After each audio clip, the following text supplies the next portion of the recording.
창세기 1장 1절 말씀, 태초에 하나님이 천지를 창조하시니라. 오늘부터 창세기를 감회하게 되었습니다. 개인적으로는 감회가 깊은 이 창세기입니다. 저는 이제 믿는 가정에서 태어났고 교회 안에서 크면서 성경 말씀에 대한 그 갈증이 좀 많이 있었습니다. 그때 한국 교회는 막 자유를 찾아서 해방되고 6.25 이제 막 끝나고 교회들이 그 핍박과 어려움을 막 지나와서 각오는 있고 열심은 있지만 성경을 그 내용적으로 깊이 설교하는 수준은 아니었습니다. 그래서 현실적인 신앙생활에 대한 가르침이 좀 부족했고 거기에 많은 갈증을 느끼고 있었습니다. 그래서 이제 세상식으로 얘기하자면 보다 못해 이럴 바엔 내가 하자 해서 목사가 된 셈입니다. 그래서 그때 목표는 다른 건 관두고 신약 성경만이라도 다 한번 설교를 하고 마치자 하는 생각을 하고 그런 소원을 가지고 목회자가 됐습니다. 물론 신약을 설교하지 않은 성경이 있습니다. 갈라디아서나 빌립보서, 골로새서, 디모데전후서, 데살로니가, 요한 1, 2, 3서 이런 것 안 했습니다만 크게 봐서 신약 성경을 다 했죠. 그리고 시간이 아직도 남아서 아직도 죽지 않아서 이사야를 했죠. 그리고 난 이사야 하고 나면 죽을 줄 알았는데 또 창세기를 할 기회가 생겼습니다. 그래서 하나님이 기회 주시는 것을 감사하게 생각하고 힘을 다해서 또 창세기로 우리 은혜를 나눌 기대에 차 있습니다. 누구나 이 성경을 읽으면 믿는 사람이건 믿지 않는 사람이건 앞부터 무슨 책이든지 처음부터 읽는 법이고 창세기부터 주로 읽게 됩니다. 그래서 성경이 어려워서 어디부터 읽는 게 좋은가라고 묻기도 하고 그래서 대답 중에는 요한복음을 먼저 보는 것이 좋다라는 분들도 있고 로마서를 먼저 보는 것이 좋다라는 분들도 있습니다만 그냥 자연스럽게 상식으로 생각하면 모든 책은 당연히 앞에서부터 보는 겁니다. 여러분 영화를 중간부터 보거나 소설을 중간부터 보는 사람은 없지 않습니까? 처음부터 보는데 왜 이런 식의 질문이나 답이 나오느냐 하면 처음부터 읽어갖고 말하자면 은혜가 안 된다는 현실 때문에 그렇습니다. 우리가 기대하는 어떤 가슴 뭉클한 이야기나 눈이 확 떠지는 얘기가 창세기에 없고 아니 이게 소위 그래도 성경책이라는데 이렇게 내용이 이럴 수 있는가 싶은 것들로 사실은 구성되어 있습니다.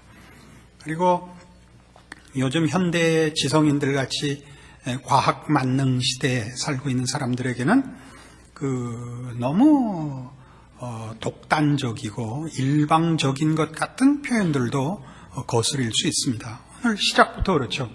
태초에 하나님이 천지를 창조하시니라 이렇게 시작하고 있어서 그 다음에도 우리가 궁금해하거나 관심 갖는 부분에 대한 설명은 거의 없고 창세기인데도 창조에 관해서 쭉 설명을 하는 것이 아니라 1장과 2장에 걸쳐서만 창조 얘기가 잠깐 나오고는 그 다음에는 사람들 죄 짓는 얘기가 계속돼서 노아 홍수로 끝나고 그리고는 훨씬 많은 부분이 12장부터 끝장 50장까지 아브람과 이삭과 야곱과 요셉의 얘기, 즉 족장들의 얘기로 가득 차 있습니다. 우리를 당황시키기도 하죠. 그러나 이런 우리가 당황하는 이유는 우리가 성경을 들어갈 때 성경의 저자들 그리고 그 저자 배후에 계시는 하나님의 의도를 전혀 무시하고 들어가서 이런 낭패를 보는 것입니다. 창세기에 기록된 이런 내용들은 그 저자가 모세입니다. 창세기, 출애굽기, 레위기, 민수기, 신명기까지 구약성경 첫 부분에 있는 이 5권의 책을 모세오경이라고 하죠. 모세가 지은 5권의 성경이라 이런 뜻입니다. 모세가 이 성경 5권을 어느 시점에서 쓰느냐 하면 시내산에서 씁니다. 그 시점이라는 건 시간적인 시점 정도가 아니라 신학적인 시점입니다. 신학적인 시점이라는 것은 하나님께서 애굽의 종으로 살고 있는 이스라엘 백성들에게 그 선조들, 이스라엘의 선조들은 아브라함과 이삭과 야곱과 요셉입니다. 그 족장들에게 약속하신 구원자를 보내어 너희를 해방시킨다라는 약속을 이어오고 있었습니다. 드디어 모세가 나타났고 이스라엘 백성을 애굽에서 구출해내었습니다. 그리고 그 구출한 백성들을 시내 산으로 인도하여 하나님께 경배케 하고 하나님 앞에 율법을 받습니다. 그 시점에서부터 글을 쓰고 있는 것입니다. 이건 무엇을 의미하느냐 하면 이 책이 바로 하나님의 백성으로 부름을 받은 자들을 1차 대상으로 하고 있다는 것을 말합니다. 그러니까 이 글들은 전부 시내 산에 도착한 이스라엘의 그때의 현실과 경험과 그들의 이해 속에서 바라봐야 합니다. 이런 이해입니다. 하나님은 어떤 분이길래 저 애굽을 치고 우리를 꺼낼 수 있었을까? 그리고 이 하나님은 어떤 하나님이기 때문에 그런 것을 우리 족장들에게 약속하시고 이루어 주셨을까? 또 이 하나님은 어떤 분이길래 우리를 구원하셨을 뿐만 아니라 그 계명을 주시면서 요구하는 바와 같이 거룩을 요구하시는가? 우리 이스라엘이라는 민족은 뭐가 다르길래 저 애굽은 치고 우리는 구원하셨는가? 이런 시점에서 하나님이 누구신가? 세상은 어떻게 기원됐는가? 어디로 가고 있는가를 비로소 설명할 수 있게 되어 있는 것입니다. 우리가 일반적으로 성경을 열면 가지는 기본적인 생각들은 백과사전을 여는 것 같고 내가 궁금해하는 것을 답을 줄 것 같은 생각 속에서 열기 때문에 적지 않은 부작용이 일어나곤 합니다. 그 대표적인 부작용의 한 예를 들자면 누가 이런 질문을 했죠. 그럼 태초 전에는 하나님이 뭐 하고 계셨는가? 여러분들도 당연히 묻고 싶을 겁니다. 그래서 그렇게 말장난을 하면 또 그런 말대답이 있습니다. 너 같은 놈 잡아 가둘 지옥 만들고 있었다. 이런 건 말하자면 성경이 없다 말입니다. 이해하시겠죠? 어느 시점인지 아시겠죠? 그러니까 백지 상태에서 일반적인 인간의 본성, 죄악된 본성을 가지고 어디 한번 볼까? 이렇게 해가지고는 성경에는 아무런 흡족할 만한 답이 없어 보인단 말입니다. 그러나 이스라엘이 지금 겪었던 것 같은 그 상황에서 성경을 들여다보면 모든 답이 제시되어 있다는 것을 금방 알 수 있습니다. 그건 우리 오늘 현대인들에게서도 그대로 사실입니다. 여러분은 바로 시내산 아래 와 있는 지금 현실을 갖고 있습니다. 어떻게 해요? 여러분 모두가 예수를 믿는다고 고백하고 있습니다. 여러분은 모두 이스라엘이 애굽에서 해방된 것보다 더 놀라운 예수 그리스도의 십자가로 말미암는 구원을 체험하고 있고 그것을 신앙 고백으로 가지고 있어서 이 자리에 온 것입니다. 그래서 성경을 여는 것입니다.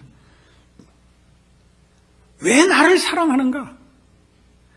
내 죄가 어떤 것이었길래 하나님이 그 아들을 보내서 십자가에 못 박았어야만 했는가?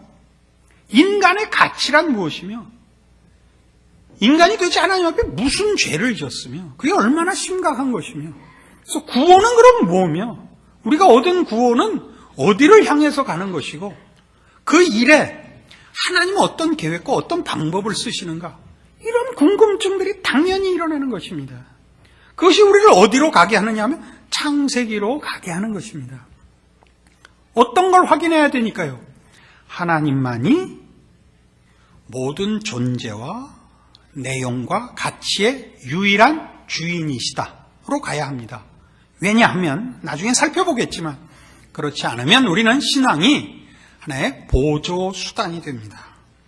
그건 우리 인간에게 얼마든지 일어나는 잘못들입니다. 기독교가 우리에게 요구하는 것은 이 하나님의 하나님 되심에 대한 피조물로서의 순종입니다. 이것이 신앙의 기본입니다. 우리가 목적을 정하고 가치를 정하고 그것을 이루어 달라고 힘을 빌리는 식으로 종교를 동원하지 않습니다. 그래서 이 태초에 하나님이 천지를 창조하셨다에는 간단해 보이지만 무엇을 담고 있느냐 하면 오늘 너희에게 일어난 이 일은 하나님이 처음에 시작한 일이 여기까지 오게 된 것이다. 하나님이 처음에 뭘 하셨길래? 하나님은 천지를 만드셨고 인간을 만드셨고 인간에게 복을 주시고 하나님의 자녀의 형상으로 운명으로 지으셨으나 너희가 범죄하여 비참하게 멸망의 길을 걷고 있는 것을 하나님이 구원하사 이 자리에 이르게 했고 장차 너희를 하나님의 이 태초에 창조하신 일의 목적을 이루고야 말 것인 그 목적을 향하여 가야만 하며 갈 수밖에 없으며 그 일이 일어나고야 말 것이다. 를 여기에 함축하고 있는 것입니다. 우리는 이것으로 인하여 무엇을 얻어내느냐 하면 우리가 몸담고 살고 있어서 우리가 현실적으로 의존하고 더 중요하게 여기는 요인들, 물질, 무슨 환경, 어떤 조건들보다 최우선 그리고 유일한 근거로 하나님의 주권과 하나님의 계획과 하나님의 기뻐하심이라는 것을 우선해야 된다라는 것을 작정해야 되고 항복해야 된다는 것을 알게 됩니다. 히브리서 11장에 가보십시다. 신약성경 365페이지 히브리서 11장 6절입니다. 믿음이 없이는 기쁘시게 못하나니 하나님께 나아가는 자는 반드시 그가 계신 것과 또한 그가 자기를 찾는 자들에게 상 주시는 이심을 믿어야 할지니라. 자, 믿음이 뭐냐? 하나님의 주권을 인정하는 것이다 이겁니다. 하나님이 계신 것과 하나님이 상 주시는 이시다. 하나님이 상 주시는 이시라는 건 하나님이 심판자라는 것입니다. 하나님이 심판자라는 것은 하나님만이 옳고 그른 것, 맞고 틀린 것을 정하시고 판정하시고 또 맞는 것과 옳은 것을 만들어내시는 분임을 말합니다. 우리는 이 문제를 우리 신앙의 유일한 근거로 가져야 됩니다. 이것이 말하자면 우리가 오늘 경험한 구원의 감격과 하나님께서 예수 그리스도 안에서 나를 사랑하시고 베푸신 구원의 은혜에 대하여 감격한 것을 확장해야 되는 범위입니다. 조금 더 살펴보면 지금 이 얘기를 납득하도록 해보겠습니다. 욥기 3장에 가보십시다. 구약성경 764페이지입니다. 욥기 3장 20절입니다. 어찌하여 곤고한 자에게 빛을 주셨으며 마음이 번뇌한 자에게 생명을 주셨는고 이러한 자는 죽기를 바라도 오지 아니하니 그것을 구하기를 땅을 파고 숨긴 보배를 찾음보다 더하다가 무덤을 찾아 얻으면 심히 기뻐하고 즐거워하나니 하나님에게 둘러싸여 길이 아득한 사람에게 어찌하여 빛을 주셨는고 나는 먹기 전에 탄식이 나며 나의 앓는 소리는 물이 쏟아지는 것 같구나.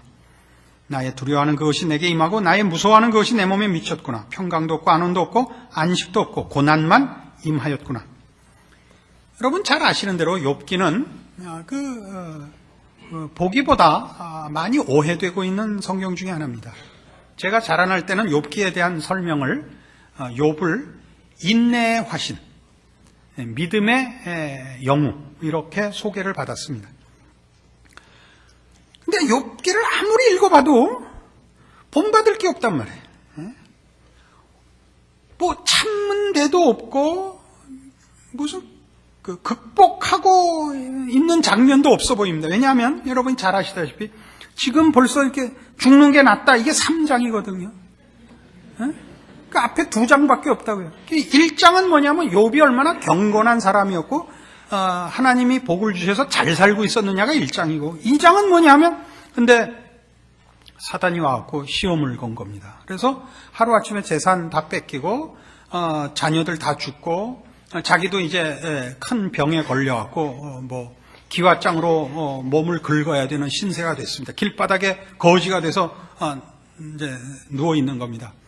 그래서 3장에 1절 보면 그 후에 욥이 입을 열어 자기의 생일을 저주하니라.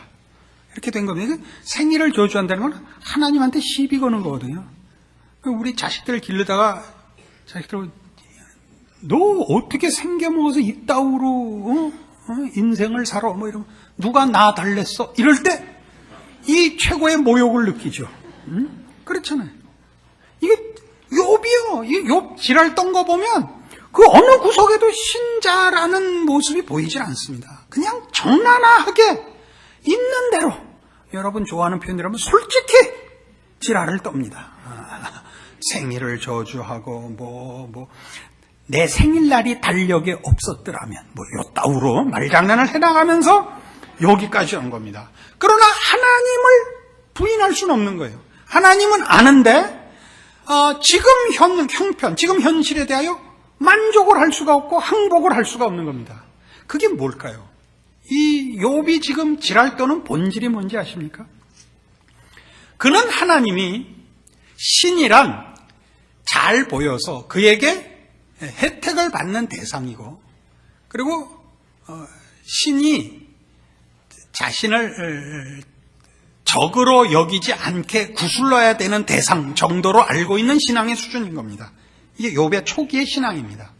그래서 그가 지금 불평을 하는 건 뭐냐면 내가 잘못한 거 없는데 하나님 왜 이러십니까?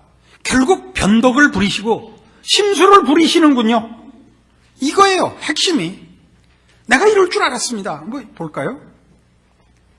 25절 보세요. 3장 25절. 나의 두려워하는 그것이 내게 임하고 나의 무서워하는 그것이 내 몸에 미쳤구나. 뭐가 두려움이고 뭐가 무서움이냐 하면 이런 환경과 형편이 어려워진 것보다 이런 일이 일어나는 동기, 이유가 자신에게는 없다는 거거든요. 이 시대에 이제 욥의 세 친구가 와서 하는 싸움도 뭐냐면 네가 뭔가 잘못했기 때문에 하나님이 너한테 벌 주시는 거다 이거예요. 그러니까 욥의 대답은 뭐냐면 내가 잘못한 거 있다면 내가 벌을 달게 받겠다. 난 잘못한 거 없다예요. 그리고 나중에 판정도 욥이 이겨요. 하나님 앞에. 욥은 잘못한 거 없어요. 근데 욥이 잘못한 것 없는데 내가 이 일을 당해서 억울하다. 그러니까 그 하나 더 들어가 보면 무슨 얘기냐면 결국 신이 변덕과 심술을 부려서 그렇지 나는 억울하다 이거예요. 그러니까 하나님이 잘못하신 거지 내가 잘못한 거 아닙니다. 이거거든요. 이제 끝에 가면 42장. 그래서 하나님이 잘못했다 그렇게 끝나지 않고 욥이 회개해서 끝나거든요. 근데 지금 보는 바와 같이 욥은 잘못한 것이 없는데 어려움을 당하고 있고 그래서 하나님 앞에 원망을 하고 투정을 하는 중입니다. 하나님이 38장에 나타나세요. 그죠?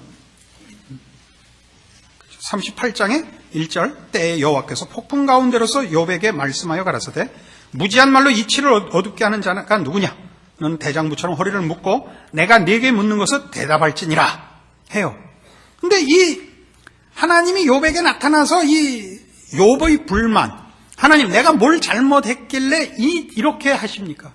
하나님 이러시깁니까에 대하여 하나님이 와서 답하는 것이 너 이거 잘못해서 내가 이렇다. 너 이만저만한 이유가 있어 내가 너한테 이런다. 이렇게 답하지 않고 뭘 하냐 하면 38장 4절 내가 땅에 기초를 놓을 때 네가 어디 있었느냐? 네가 깨달아 알았거든 말할지어다.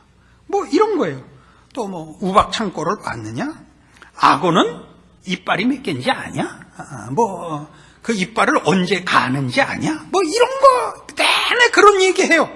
그랬더니 42장에 와서 욥이 여호와께 대답하여 가로되 주께서는 무서워 불능하시오며 무슨 경영이든지 못 이루실 것이 없는 줄 아오니 무지한 말로 이치를 가리우는 자가 누구니까? 내가 스스로 깨달을 수 없는 일을 말하였고 스스로 알 수 없고 혈액이 어려운 일을 말하였나이다. 내가 말하겠사오니 주여 들으시고 내가 주께 묻겠사오니 주여 내게 알게 하옵소서. 내가 주께 대하여 귀로 듣기만 하였사옵더니 이제는 눈으로 주를 배움나이다. 그러므로 내가 스스로 하나고 티끌과 제 가운데서 회개하나이다요. 그러니까 사실 욥기를 읽는 많은 사람들이 뭐해서 당황하냐면 욥의 회개가 납득이 안 가는 거예요. 그렇게 기세등등히 하나님 이럴 수가 있어, 이럴 수가 있어.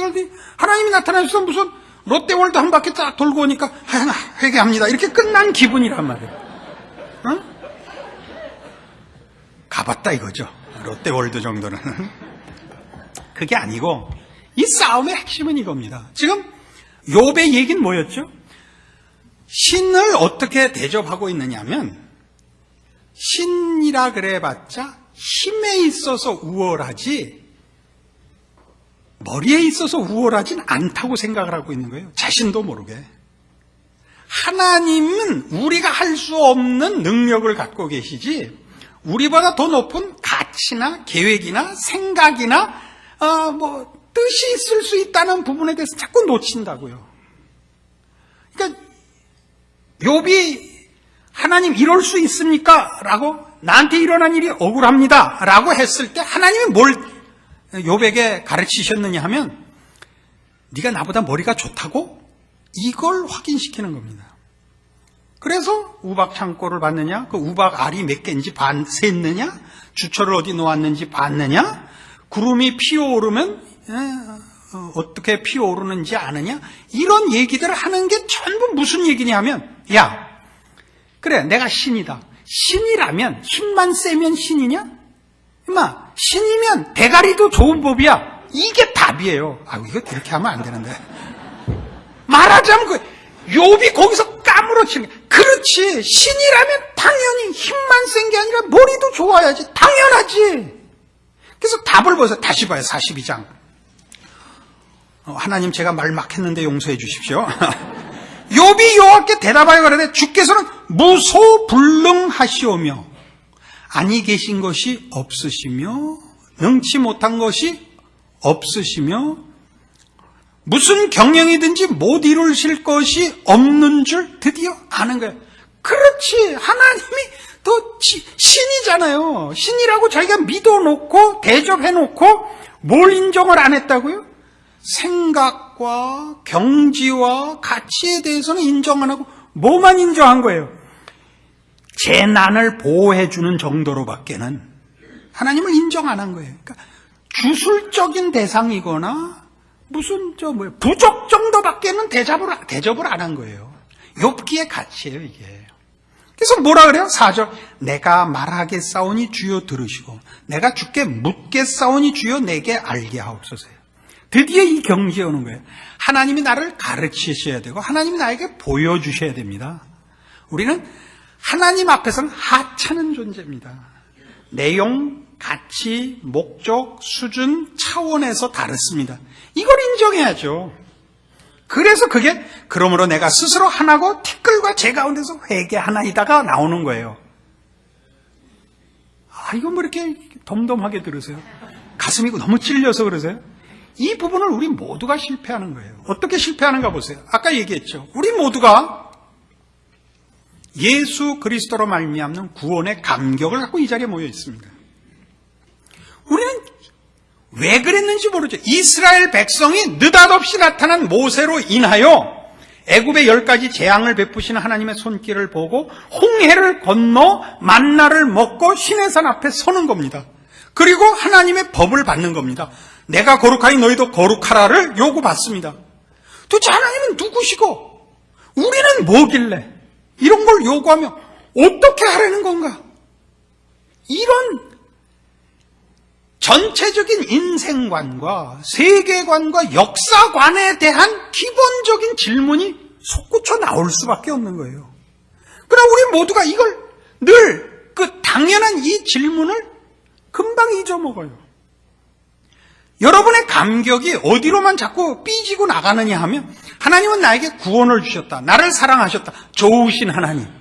복 주시는 하나님. 내 기도에 들으시는 하나님. 욥같이 가버리지.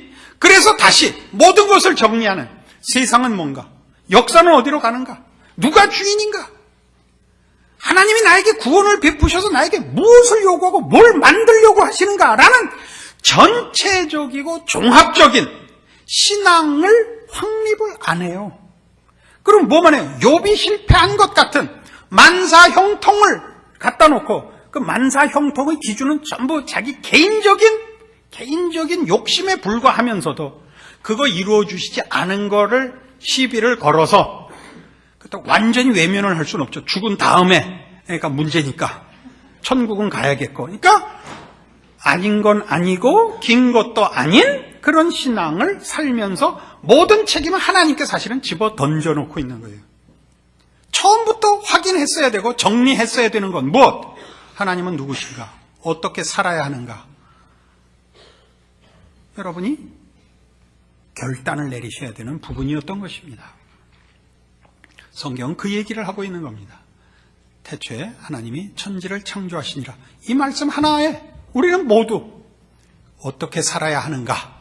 당연한 답을 듣고 있으면서 그렇게 살지 못하는 자신을 부끄러워해야 되고 회개해야 되고, 이제라도 다시 우리가 몸담고 사는 우리의 짧은 인생과 우리가 몸담고 사는 이 세계와 역사에 대하여 우리 하나님을 주인으로 모신 신자의 정당한 승리를 결심해야 하는 것입니다.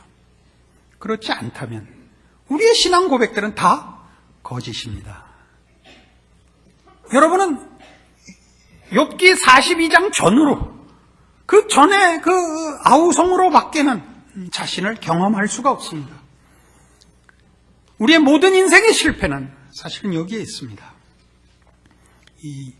그렇게 여러 번 읽었고 당연히 알고 있고 늘 고백하는 신자된 당연한 상식에 속하는 이 선언에 여러분은 합의하지 않고 있는 것입니다. 이 신앙의 당연한 결정과 결심과 순종과 인내와 그리하여 마침내 도달해야 하는 천지를 지으신 하나님이 새 하늘과 새 땅을 우리에게 주시는 그 날, 하나님의 백성의 영광의 완성으로 인도함을 받는 그 시작과 과정을 체험한 자로서의 당연한 신앙적인 항복을 주 앞에 바치도록 성경이 요구하고 있고 여러분 스스로가 경험하고 있는 하나님의 은혜로우심과 자비하심과 주인 되심을 연결하셔야 됩니다. 그로 인하여 여러분의 하루는, 여러분의 인생은, 여러분이 쳐다보는 이 세상과 역사는 달라질 것입니다. 그것을 우리는 믿음이라고 합니다. 이 믿음에 굳게 서시는 여러분의 복된, 하나님을 아버지라 부르는 그 자녀된 특별한 삶을 사시는 인생 되시기를 바랍니다. 기도하십시다. 하나님 아버지 은혜를 감사합니다. 우리로 하나님 자녀 삼으시고 하나님을 아버지라 부르게 하셨습니다. 우리 아버지는 천지를 지으시니요 섭리하시고 역사와 인생에 간섭하시는 이요 복 주시는 이요 그리고 마침내 승리의 영광된 완성을 주시는 우리 하나님이십니다. 이 고백을 우리의 매일의 삶에 적용하며 우리의 생각과 방향과 결정에 유일한 근거로 삼고 기쁨으로 삼는 믿음 지키게 하여 주시옵소서. 예수님 이름으로 기도합니다. 아멘.